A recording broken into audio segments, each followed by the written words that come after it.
Hey y'all, and welcome to my channel. My name is Linda. This is Nepwood at Home. If you are returning, welcome back, and if you're brand new here, welcome. So today I am going to be showing you some more milk glass. I know, shocking, right? But today is actually going to be a Fostoria day, and I'm actually just going to show you one of the patterns that I have from them. I'm going to try and keep the video a little bit shorter. I think my Indiana glass was kind of a long video, so I'm going to try and keep this one a little bit shorter for you guys. So it's going to be Fostoria and one of my all-time favorite milk glass patterns. I just think it's stunning. And for those of you who don't love necessarily the grape or the harvest type patterns in milk glass, you're gonna love this. So stay tuned and I will show you some beautiful Fostoria milk glass. Okay, so I have all of the pieces that I have, and yeah, I cannot wait to show you guys all of them. So please excuse the noise. I think the cats are playing with something. So if you can hear that, I apologize. Okay, so the first piece I'm going to show you is actually a compote, and it's one of my favorite pieces in my collection. And so I told you I was going to show you some Fostoria. This is the Fostoria Winburn pattern, and it's gorgeous, so pretty.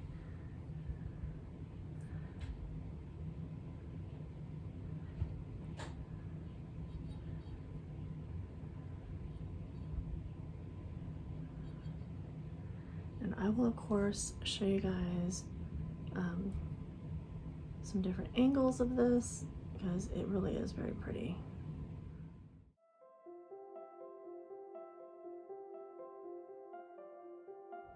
That detailing. And this glass is so white, and it's so smooth. I love how this feels. Nice big compote, and honestly it's one of my Winburn items are kind of, I don't remember where I got a lot of them. So they must have come in as like grouped in with some other items, because I even have a set of 12 of the teacups, coffee cups, and I have zero recollection where they came from. I think this is a piece my husband got for me for Christmas. I could be wrong though, but absolutely beautiful. Love this. So again, if you are not into the grape, the harvesty fruits and veggies, whatever patterns, then definitely take a look at Fostoria and their Winburn pattern. I have another company that's kind of similar to the Winburn, and that's the Kemple Toltec. I have some of those, and I have Aztec, I think. I have a couple other UTEC. Anyway, they had several that they made, and they're all kind of, they had several that they made, and they all had kind of that Toltec-y kind of sounding name. And they were all very similar. So I have that also, but very similar to this. However, they feel different. You have to feel them to kind of get what I'm saying, but gorgeous. And of course the Toltec and the Winburn really remind me a lot of Old Quilt by Westmoreland. So they're kind of all in that same kind of quilted-y. Is quilted a word? I just made it up. So there you go, it's a word now. You know, with this here, and then of course this looks like little buttons. Gorgeous. And then you'll see here where it's very textured. It's just, they're so nice. Like texturally, they're amazing. Okay, and so to follow up that piece, I have my little canister here. I've seen it listed as a sugar. It'd be a really large sugar if it's a sugar. I think it's actually a jam pot, would be my guess. But, or a biscuit jar. So there's this one also, of course, Winburn. But look how gorgeous that is. And again, the nice smooth sawtooth here. Nice and heavy. These are hefty pieces. I mean, look at how gorgeous that lid is. Again, I'll insert some close-ups for you guys.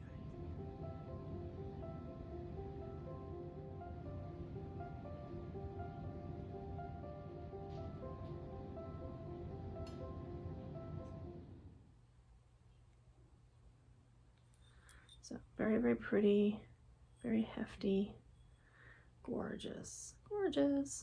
Okay.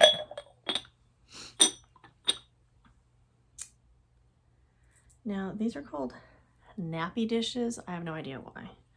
Looks like you put a candle in there. I'm assuming it's just for like nuts or candies. I have no idea. But again, that soft sawtooth edge, that quilted detail there, little textured diamonds here. A very pretty little medallion on the bottom. Just a gorgeous piece. Very, very pretty.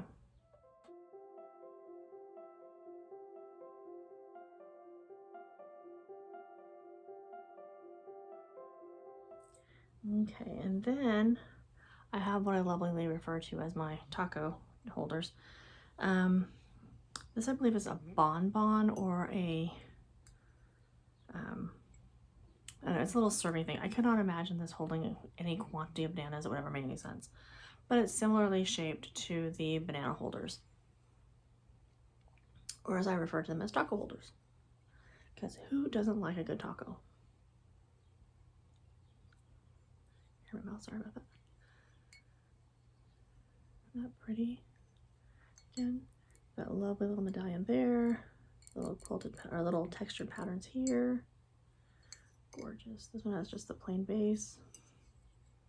But this edge on them, when they do the sawtooth on these, it's nice and smooth and it's just kind of buttery feeling. It's just gorgeous.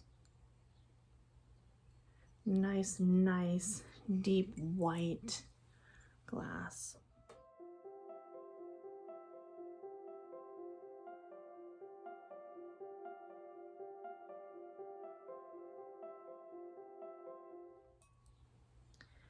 And then this is the last item that I have, but I have 12 of them. So I'm only gonna bother to need me to hold up all 12. Again, the detail there. Little textured pieces here. Of course, it's a cup, it's got a smooth edge. Little handle there. A beautiful medallion there. These are gorgeous, and they're nice heavy cups too. Again, that gorgeous white color, which is still somewhat translucent. I mean, they're all just stunning.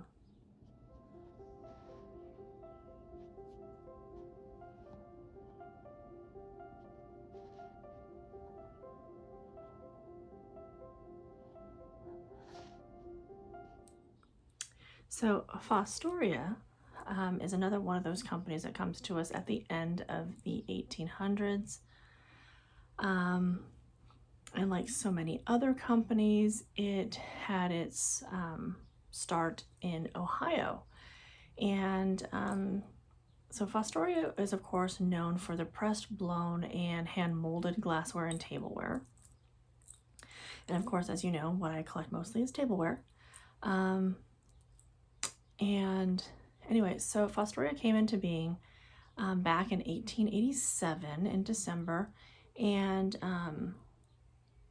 they were actually formed by a group of experienced glassmakers from West Virginia, and the land that the company was built upon in Ohio was actually donated by the townspeople to kind of encourage industry in the area. So these glassmakers from West Virginia come on out to Ohio, and the reason why is because at that point in time there was a large abundance of natural gas. And natural gas is, of course, ideal for glass making. It's considered top-notch quality glass making material. to heat the foundries, of course, and to keep keep their kilns and everything kind of going. So it's kind of where they got their start back in 1887. Now, there were, of course, several other glass-making companies in that Ohio area, also partaking of the abundance of natural gas. And among those were Ohio Glass, Cambridge, and Heisey. Those are just a couple of them.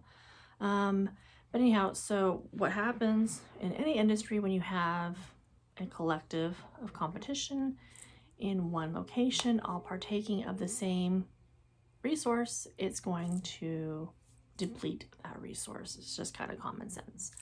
And so when that happened in 1891, Fostoria moved its glass making endeavors to Moundville, West Virginia. And of course, West Virginia is known for having a lot of coal. Coal is another material that can be used for glass making, as far as like heating and everything for the glass. So, and I don't know, maybe Moundville also has a lot of natural gas. I'm not really sure. Had they had a lot, maybe they could have just stayed in West Virginia. That's where they were from. I don't know. But regardless, they went back to Moundville, West Virginia. Now, after they made that move in 1891, they were considered one of the premier makers of elegant glass in the industry. They were top notch. And so they were considered a top producer of elegant glass. Beautiful stuff.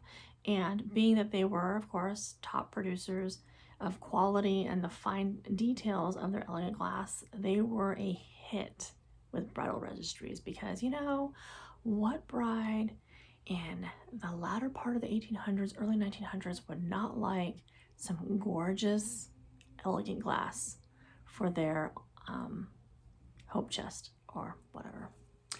So, or bridal trousseau. And so, of course, huge hit with that. And that, of course, they had 1,000 different patterns. Also it just goes to show you like how much they were doing. They were doing a lot of things then. So anyway, they had what they called sample rooms. I think we would call them showrooms today. Like, hey, look at this, the new line that's coming out. Like, oh, check out this, we got some of this, we got some of that. And so anyhow, so they had sample rooms in, let's see, they were in New York, Chicago, San Francisco, and Dallas. So like literally they had hit key markets there.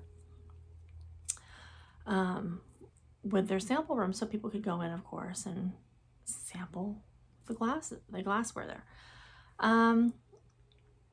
So not only were they a huge hit with bridal registries, but they also made glassware items for several presidents during that time period.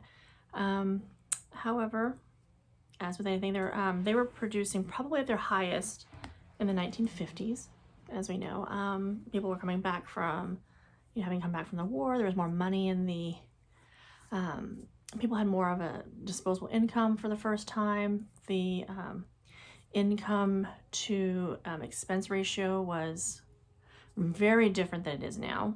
So people really could afford to go out and splurge on things like glassware and such. However, in about 20 years, they would see some turbulence ahead.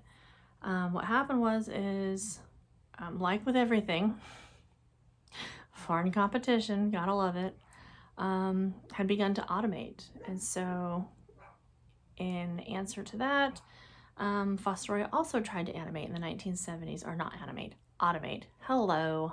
Yeah, brain like a sieve. Automate. The words, they're so difficult.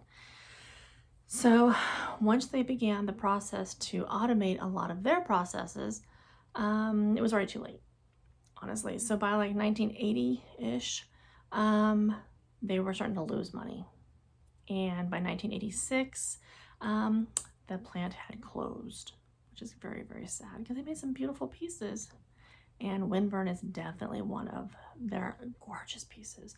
Roger has some of the Fostoria pieces in uranium glass, And we have different colored Fostoria pieces at the shop. Fostoria is a huge collectible. People still love Fostoria, and I'm sure a lot of you have seen at yard sales or estate sales. You've seen the clear Fostoria. If I can remember, I will put a picture, online picture. I will give, of course, full acknowledgement to the source, of one of the more popular patterns that we see and sell in the shop. And it's, even though it's still clear glass, it sells like a treat. Let me tell you, people love this stuff. So still a very good investment, and still a good,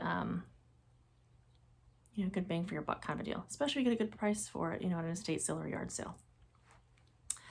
So the plant closed in 1986. However, Dalzell Viking and Indiana Glass did purchase some of the patterns, and they did make those until they also closed their own facilities. So just kind of a quick little Cliff Notes version of the history of Fostoria for you. Beautiful stuff. Lots of colors. Lots and lots of colors. I think next I want to talk about Kemple glass, because it's kind of a fun story with Kemple. It was actually a husband and wife duo. They met during the war. Very, very lovely. So I think that'll probably be my next one, because I still trying to get out there to everybody who's not a huge fan of the grape. But yeah, so I hope you guys enjoyed this video. I hope you guys have learned a little bit. Maybe it's kind of opened your eyes to what is available out there for collecting in the world of milk glass, if that's your thing. But yeah, thank you guys so much for being here, and as always, remember to collect what you love and love what you collect. And until next time, I'll see you guys. Bye.